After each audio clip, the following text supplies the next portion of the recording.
For decades, the Muslim Brotherhood has presented itself as a political and social movement.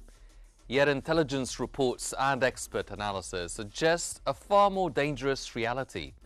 Beyond rhetoric, the organization has allegedly cultivated networks that fund, support, and inspire violent extremism worldwide, operating under the guise of civic activism while advancing a radical ideological agenda. Recently, the Trump administration moved to officially designate the Muslim Brotherhood as a terrorist organization, framing the decision as a crucial step to disrupt global terror networks and protect national and international security. The move reverberates far beyond US shores, especially in Europe.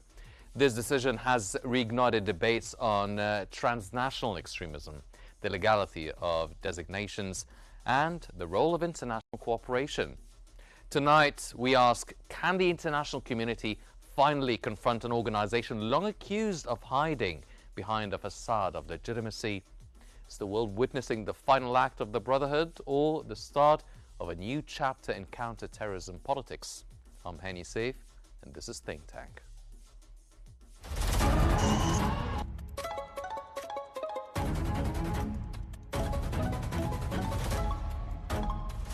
Our world is becoming unhinged.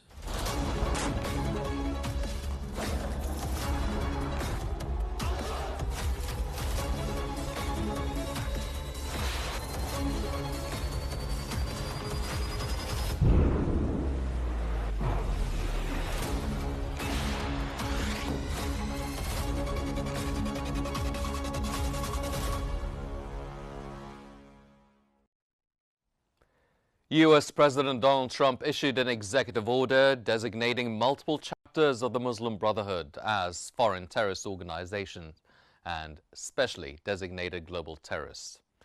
According to the World Tribune, this move was described as a tectonic act by senior administration officials, highlighting its significance. The order addresses the involvement of these chapters in supporting violence and destabilization campaigns that threaten both regional stability and U.S. interests. It cites cooperation with regional partners to dismantle the capabilities and operations of these designated groups, cutting off their resources to eliminate threats to American nationals and national security. A joint report from the Secretary of State and Treasury is mandated within 30 days to oversee the designation process and continued efforts against these organizations. This marks a decisive step in U.S. counterterrorism policy.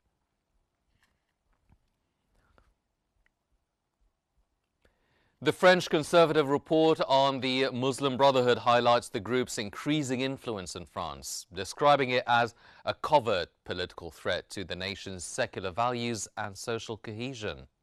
Le Monde stated that the report accuses the Brotherhood of entryism, infiltrating institutions such as mosques, local governments, and social organizations to gradually impose its ideology. It warns that the group seeks long-term transformation of French society through subtle but subversive means rather than overt violence. French President Emmanuel Macron has called for government measures to counteract this political Islamism, emphasizing the need to protect republican institutions without targeting all Muslims indiscriminately. Critics argue the report may stigmatize Muslim political participation and deepen divisions within French society, while supporters see it as a vital step to safeguarding national unity and secularism.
Tonight, Think Tank goes deeper into one of the most consequential security moves of the year. With us are two experts who have spent years analyzing global terrorism networks and the ideological machinery that sustains them.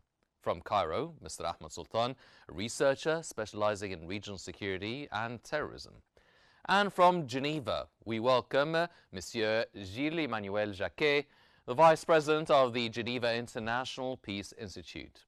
We will examine the Trump administration's decision, the rationale behind it, and what this means for international security and cooperation. Gentlemen, welcome to Think Tank. Mr. Sultan, what are the main reasons behind the Trump administration's decision to designate certain Muslim Brotherhood chapters as terrorist organizations, and why now?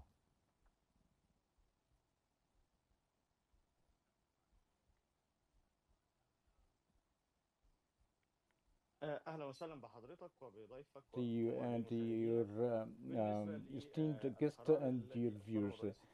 With respect to the U.S.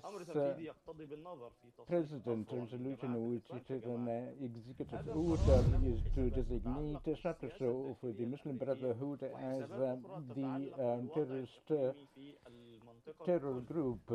This is related to the regional security in the region. The U.S. President and his administration is to try to quantify the region, and one of the most problems was the Muslim Brotherhood, particularly related to Israel, as the Islamic group in Lebanon, along with the Muslim Brotherhood in Egypt and Jordan. There was a previous demand by the Arab countries for the U.S. to designate the Muslim Brotherhood as a terror group, but never managed to do so. So the U.S.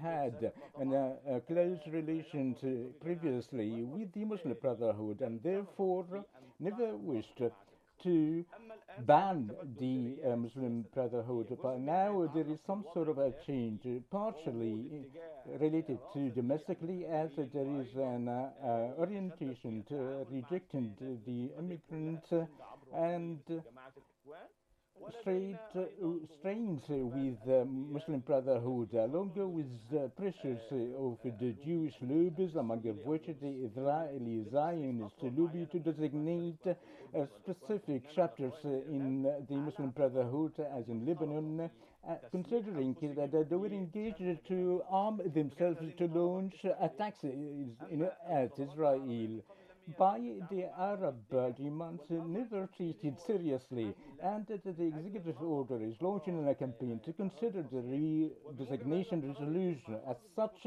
to ban the entrance of the Muslim Brotherhood leaders in the U.S. and freezing their assets if they are in the U.S., and therefore they will have a great impact and within the United States, as the group isn't active by the name of the Muslim Brotherhood in the United States or in any state. Previously, there was another executive order launched by the Texas governor to ban the Muslim Brotherhood, and along with another council in America, as Kiev is an American organization was on the world network of the Muslim Brotherhood, but never included the executive order issued by President Trump or the process of revision by the federal authority. But the governor or Texas, that would be reconsidered, as he isn't competent to issue such a resolution. Mm-hmm. Monsieur Jacquet, how do you assess the Trump administration's decision to designate the Muslim Brotherhood as a terrorist organization? Could such a designation by the U.S. pressure maybe European governments to revise their stance? Thanks for the invitation. Well, I guess there are two, let's say, groups of motivations. The first motivation or first cause would be related somehow to domestic politics. We remember that under the first mandate of President Trump, we had the so-called Muslim ban. Though the issue of Muslim migrants in the US is not exactly politically articulated as in some European countries, though we know that in the electorate of Donald Trump, many of its supporters are concerned by the security situation, may as well make some confusion between, let's say, domestic security issues in the US and more security issues related to the Middle East. The second, I would say, reason is related to the foreign policy of the US government, and especially its ties with Israel. Donald Trump condemned as well the Hamas and the Muslim Brotherhood, showing that they had ties. Well, we know that Hamas, as well as being politically, theologically influenced as well by the Muslim Brotherhood. More generally, as well, with regard to the US stance towards the Ikhwan, I would say that it's maybe a historical change because for decades we could assume, and we saw examples where the Muslim Brotherhood could be used as well by external powers, namely the US or the United Kingdom, to change regimes they viewed as hostile or to independence. Now, with regard to European countries or the European Union, I don't know how it will work if Donald Trump will really make pressure in European countries on this matter, especially in the European Commission. Sure, the activities of the Muslim Brotherhood as well spark a lot of debates in Europe, especially in European countries where we have heated and polarized debates over secularism, like in France.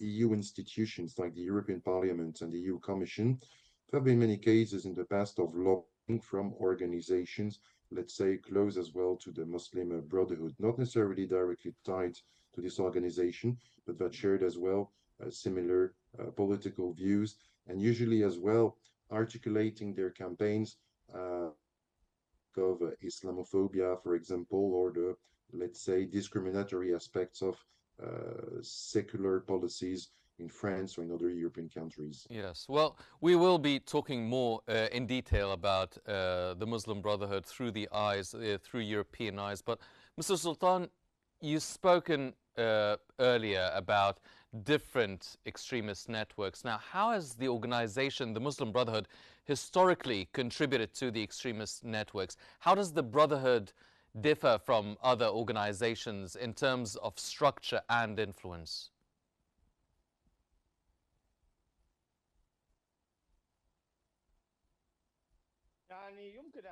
Meaning to consider the Muslim Brotherhood as it is the mother umbrella.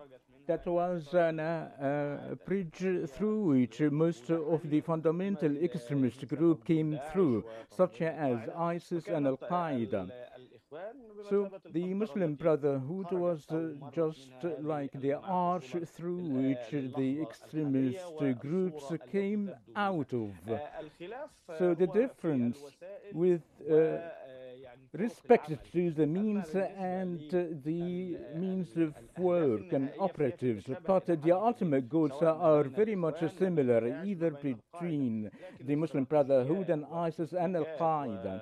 But strategies, tactics, along with the means of operations are different compared to the extremist networks. As the competent, such as the ISIS, adopting the arming methodology, but the Muslim Brotherhood, as saying, engaged in politically and reject violence. And it has its own armed branch that was revived following 2013, participating in several terrorist works, such as Hasm or Liwa al-Thawra. Hasm was already been listed on the terrorist list since 2019, but the Muslim Brotherhood has in a very manipulative way by establishing, not by the name of the Muslim Brotherhood in the US or in Europe countries, when constituted for armed operations that isn't linked to the Muslim Brotherhood, meaning if they fail to achieve its goal and the goals or the countries started to be enlisted in the terrorist groups such as Hasm, and all these calls that never against the Muslim Brotherhood never prove that between the violence and the Muslim Brotherhood, as it has a very old and historic principle, which is the publicity of call and the secrecy of organization to structure the groups, very complicated in countries that has a consultative council and organizational families, and in other countries considers that network as in very charities or services, NGOs, or even religions that work with the Islamic population. I say, whenever you have an Islamic group in any countries, I mean Western countries, the Muslim Brotherhood is active as it finds a chance to be extended within such communities and to be polarized to serve the goals of the group, that it has the control and to announce the world caliphate, which are the goals of the Muslim Brotherhood, but they are different in goals, as I mentioned before. Monsieur Jacquet, from a European perspective, how is the Brotherhood viewed legally and politically as well? Well, it depends on the countries considered. You don't have, for example, on the level of the European Union, a ban. Very often, you have, for example, prosecutions against NGOs or groups that can be directly or indirectly somehow tied to the Muslim Brotherhood or share their ideology. But we don't have a comprehensive bans like the one adopted by the President Donald Trump. We have as well many organizations as well, Muslim NGOs in Europe, who may not necessarily have ties to the Muslim Brotherhood, should it be directly or indirectly, but they may share some parts of their agenda, or may simply agree on some issues they raise. And it means as well that some NGOs that may not have no ties with the Ikhwan could be as well sometimes used as being close to their positions and prosecuted accordingly.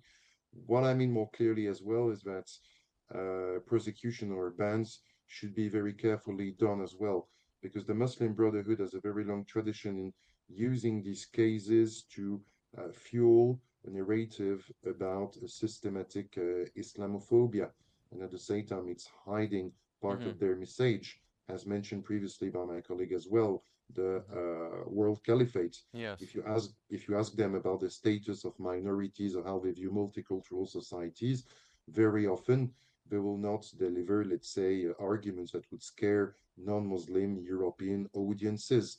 Though, if you know their ideology, at one point when they seize power, I mean, before seizing power, they talk about the rights of minorities, but once they are in power, very often, well, they disregard the rights of minorities, especially religious minorities. And is this how the infiltration of the Brotherhood affected Europe national security policies? Well, yes, but it's at the same time, you know, this infiltration, as we say, it's not new. And once again, we know that the Muslim Brotherhood have plans, once again, this idea to expand the Ummah and to build this world caliphate. It's a very old organization, so it had time over a century to create networks and to have groups of sympathizers that may not necessarily belong to the Muslim Brotherhood, but once again, they share their ideology.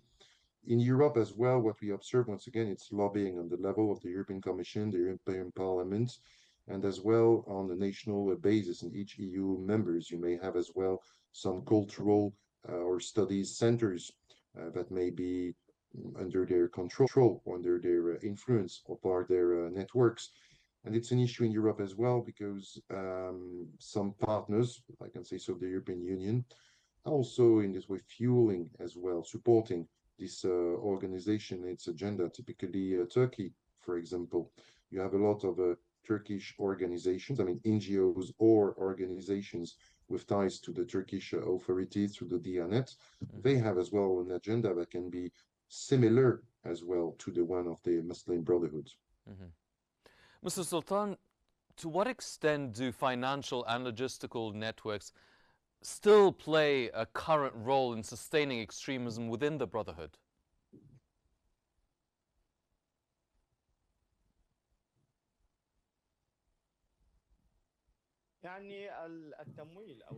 So, fundraising, the network is a main pillar of the life of the extremist group. Either they are the Brotherhood or others. So without money, they cannot be operative.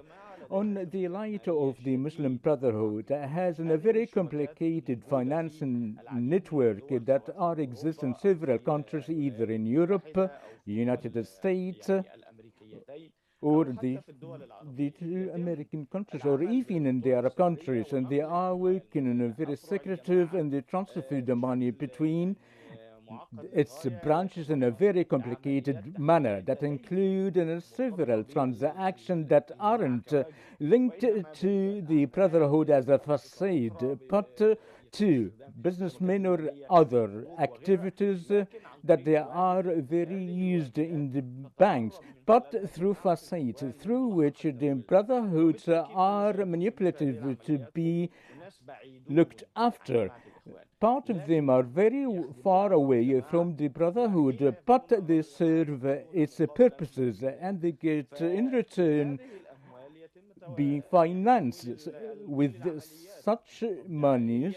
All the operatives are financed, such as the advocacy activities and also the very fundamental activities, such as in the Arab countries, such as in Saudi Arabia, for instance. So it's luring the government by a very luring rhetorics by saying that the Brotherhood group that has its own strategies that aren't contradictory with their policy. So the financing is a very pivotal and critical role, and its secrecy to be linked worldwide to the international organizations of the Brotherhood is the international finance provided to the whole network. Monsieur Jacquet, could the U.S. move serve as a deterrent to similar organizations operating globally? Well, I would say it depends on the administration we have in Washington. The decision taken by Donald Trump, it's quite historical because if you look at the stance of the previous US administrations in Washington, sometimes they have been quite complacent, lenient, or even supportive with regard to the agenda of the Muslim Brotherhood, especially if we think about the Arab Spring and its consequences in Egypt and in Syria. Different consequences, but in Egypt, we remember that the Morsi government was quite supported by the US administration, and in Syria as well, where we had a long-standing conflict between the Brotherhood and the Assad, not just government, but family as well. Since the 70s and 80s, the US was quite, and its partners as well, like some GCC countries, like Turkey, were quite supportive as well of jihadi groups in Syria that were depicted like as freedom fighters or secular groups. So it depends on the next administration we'll have, because once again, depending on the tensions or the conflicts considered in the Middle East, if in some cases the Muslim Brotherhood could be conducive or useful for US or Israeli interests, for example, I'm not sure there would be other policies of pressures conducted in the future against them. So it will depend as well on the strategic environment or outlook we have in the Middle East and US interest and policy as well towards the Middle East. Mm-hmm. Mr. Sultan, how might the designation affect ongoing counterterrorism cooperation internationally? What are the challenges in achieving an international consensus on designating such a group?